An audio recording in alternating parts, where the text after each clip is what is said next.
তো বন্ধুরা, গোটা বিশ্বকে তাক লাগিয়ে ভারত তৈরি করেছে এক অভিনব হাতিয়ার, এমন একটা স্টেলথ কামিকাজে ড্রোন যার সামনে পাকিস্তানের এয়ার ডিফেন্স তো বটে, এমনকি চীনের শক্তিশালী প্রতিরক্ষা ব্যবস্থাও অকার্যকর হবে। এই ড্রোন চীনের অভ্যন্তরে মোটামুটি কয়েকশো কিলোমিটার প্রবেশ করে হামলা চালাতে সক্ষম, আর চায়না চাইলেও একে ঠেকাতে পারবেন। সম্প্রতি ভারত প্রথমবারের মতো এই বিশেষ স্টেলথ কামিকাজে বম্বার বিশ্বের সামনে উপস্থাপন করেছে, যা দেখেই কিন্তু পাকিস্তানের মতন দেশের চোখ কপালে উঠে গেছে। আর এটা হলো ভারতের সেই নতুন স্টেলথ এয়ারক্রাফট, যা শত্রুর এয়ার স্পেসে ঢুকে প্রিসিশন স্ট্রাইক চালাতে সক্ষম। যদিও এখনও এটা সম্পর্কে বিস্তারে কোনো তথ্য প্রকাশ হয়নি, তবে যেটুকু জানা গেছে তাতে এর কোড নেম হলো সুইফট কামিকাজ। এটা ভারতের যে ঘাতক স্টেলথ বম্বারের প্রজেক্ট চলছে তার গুরুত্বপূর্ণ অংশ, যার জন্য ইতিমধ্যেই স্বদেশি কাবেরী ইঞ্জিন রাশিয়ার সফল টেস্টিংও সম্পন্ন করে ফেলেছে। এখন এই ঘাতক স্টেলথ বম্বারের আগে ভারত একটা সুইফট নামের প্রোটোটাইপ ডিজাইনও তৈরি করেছিল, যার উদ্দেশ্য ছিল এর ওপরেই স্টেলথ আর অন্যান্য প্রযুক্তিকে পরীক্ষা করা। কিন্তু পরীক্ষার সময় দেখা যায় যে আকারে ছোট হলেও এটা কিন্তু অত্যন্ত শক্তিশালী আর স্টেলথি, যা পাকিস্তানের ভেতরে সার্ভিলেন্স থেকে শুরু করে সীমিত বম্বার্ডমেন্টও চালাতে পারে। কিন্তু পাকিস্তানের সাথে রিসেন্ট কনফ্লিক্টে এটা তো স্পষ্ট হয়ে যায় যে সাধারণ অ্যাটাক ড্রোনস বা ইউসিএভির চেয়ে কামিকাজে আর লয়ট্রিং মিউনিশন অনেক কার্যকর। ভারত ম্যাক্সিমাম যে ড্যামেজ করেছিল শুরুতে, তা কিন্তু আমাদের কামিকাজে ড্রোন আর লয়ট্রিং মিউনিশন দিয়ে। অন্যদিকে পাকিস্তানের অ্যাটাক ড্রোন তো কিছু করার সুযোগও পায়নি। তাই ভারত প্ল্যান করছে যদি আমাদের এই স্টেলথ ইউসিএভিকে কাজে লাগিয়ে এমন একটা এয়ারক্রাফট তৈরি করা যায় যা কামিকাজে ড্রোনের মতন কাজ করবে, অর্থাৎ এটা পাকিস্তানের ভেতরে ঢুকে ওদের সবচেয়ে গুরুত্বপূর্ণ টার্গেট মানে রাডার সিস্টেম, এয়ার ডিফেন্স আর স্টোরেজকে ধ্বংস করে দেবে। ফলে তারপর আর তো কোনো সমস্যা থাকছে না, আমাদের যে কোনো যুদ্ধবিমান পাকিস্তানের ভেতরে ঢুকে ইচ্ছে মতন অ্যাটাক করতে পারে।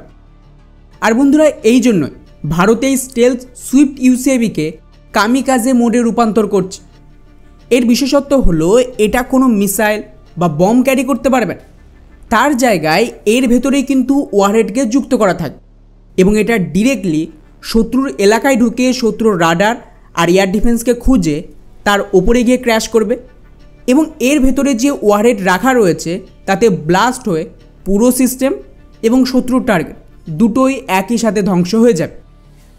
এখন আপনি প্রশ্ন করতে পারেন যে এর জন্য এত অ্যাডভান্স স্টেলথ টেকনোলজি ব্যবহারের কী দরকার?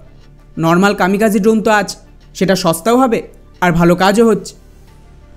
এখানে আপনাদের বুঝতে হবে যে এই সব কামিকাজের ড্রোন তুলনামূলকভাবে সহজে শুটডাউন করা সম্ভব এবং খুব বড় ডিস্ট্রাকশন করতে পারেন, এবং অনেক সময় এর প্রিসিশন স্ট্রাইক করার ক্ষমতাও লিমিটেড থাকে। তার জায়গায় এই স্টেলথ ইউসিএভি অনেক বেশি অ্যাকিউরেট এবং এর যে স্টেলথ ফিচার, এর কারণে একে ডিটেক্ট করা তুলনামূলকভাবে একটু মুশকিল হবে। ফলে এটা সহজেই পাকিস্তান বা চীনের এয়ার ডিফেন্সকে ডিস্ট্রয় করতে পারে। বাকি রইল খরচ। এর জন্যও কিন্তু ব্যবস্থা করা হয়েছে। যদি আপনারা এই সুইফট কে দেখেন, এটার ওপর স্টেবিলাইজার ফিন রয়েছে। কোনো স্টেলথ ড্রোনে এই ধরনের স্টেবিলাইজার থাকে না, এতে এটা পুরোপুরি স্টেলথ হবে না। এমনকি যখন সুইফটকে টেস্ট করা হয়েছিল তার ভিডিও দেখেন, এটা দ্বিতীয় টেস্টের, এখানে কিন্তু এই ধরনের স্টেবিলাইজার দেখতে পাবেন না, অর্থাৎ ওটা পুরোপুরি স্টেলথি ছিল। কিন্তু এই যে নতুন প্রোটোটাইপ দেখানো হয়েছে, এটা একদম শুরুর ভেরিয়েন্ট, যা একেবারে সম্পূর্ণ স্টেলথি না। ফলে স্বাভাবিকভাবেই এর খরচ অ্যাকচুয়াল স্টেলথ এয়ারক্রাফটের তুলনায় কম হবে। দ্বিতীয়ত, যেহেতু এতে সার্ভিলেন্স করা থেকে শুরু করে মিসাইল বা বম ড্রপ করার জন্য কোনো ব্যবস্থা থাকবে না, তাতেও কস্ট কাটিং হবে। এবং খবর তো এটাও আসছে যে একে রানওয়ে থেকে টেক অফ করানোর বদলে এইভাবে ক্যাটাপুল লঞ্চারের মাধ্যমে লঞ্চ করা হবে।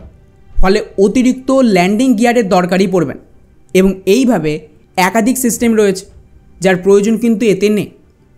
এই কারণে এই ওভারঅল সিস্টেমের দাম অ্যাকচুয়াল স্টেলথ এয়ারক্রাফটের তুলনায় অনেকটাই কম হবে, কিন্তু এটা বেশি রেঞ্জ দেবে বাকি সুইসাইড ড্রোনের তুলনায় এবং এর অ্যাকিউরেসিও ভালো। ফলে খুবই হাই ভ্যালু টার্গেট, যেমন আমি বললাম এয়ার ডিফেন্স, রাডার, এগুলোর বিরুদ্ধে কেবলমাত্র এই সুইফটকে ব্যবহার করা হতে পারে। এতে যদি তুলনামূলকভাবে খরচ একটু বেশিও হয়, তাহলে শত্রুর রাডার আর এয়ার ডিফেন্স ধ্বংস করার সাথে তুলনা করলে এটা কিছুই না। এবং একবার এগুলো ধ্বংস হয়ে গেলে আমাদের আর কোনো ভয় থাকবে না নিজেদের যুদ্ধবিমান, নর্মাল ড্রোন শত্রু এলাকায় পাঠানোর জন্য। আর যেহেতু এয়ারফোর্স চিফের সামনে এটা দেখানো হয়েছে, তার মানে ধরে নিন যে অলরেডি এর উপর কাজ অনেক আগেই শুরু হয়ে গেছে এবং সম্ভাবনা রয়েছে খুব তাড়াতাড়ি এটা সেনাতে সামিল করার প্ল্যানও হতে পারে। ফলে ওভারঅল ভারতের জন্য এটা একটা নতুন সফলতা। স্পেশালি যখন আপনি স্বদেশী সিস্টেম তৈরি করেন, তখন নিজের ইচ্ছে মতন এই টেকনোলজিকেই কাজে লাগিয়ে একটা সিস্টেম থেকে আলাদা আলাদা হাতিয়ার বানানো যায় ডিফারেন্ট কাজের জন্য। আর এটা তার একটা জলজান্ত উদাহরণ।